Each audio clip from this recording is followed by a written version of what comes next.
One of the interesting features of some of the world's leading military think tanks is the way they do tend to look ahead to a greater extent than politicians or the business community. The military mindset is very much concerned with looking at longer term challenges, and what's noticeable both in the United States but also in Britain is the way in which some of these think tanks are really focusing on climate change as a key issue.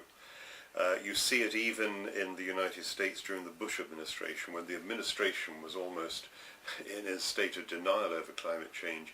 You got some very interesting reports coming from groups like the Centre for Naval Analysis, which were basically saying climate change is going to be a very big issue for the future. They were saying that this, combined with other issues, could be almost a key determinant of international security. That's really quite progressive in many different ways, and it's a feature you do notice. The problem is that from the perspective of military analysts, their role is very much to safeguard their own country, or indeed the alliance of which their country might fall apart. That is fully understandable, it's from their perspective.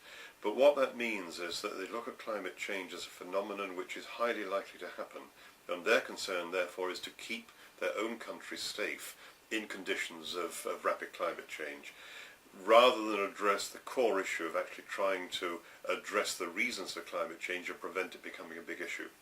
So, for example, you will get countries that recognise there may be very major problems of increased migratory pressures, and those could actually slip over into violence as desperate people really try to move. So there may be an increase in things like naval patrol vessels, and the combination of military equipment which is suitable to these kinds of problems. Failed states, failing states may be more likely under these conditions. The problem is that you get the military view going part of the way in a very valuable sense, but not going the whole way. And what you do not get is the broader ideas of conflict prevention and sustainable security coming into the military thinking.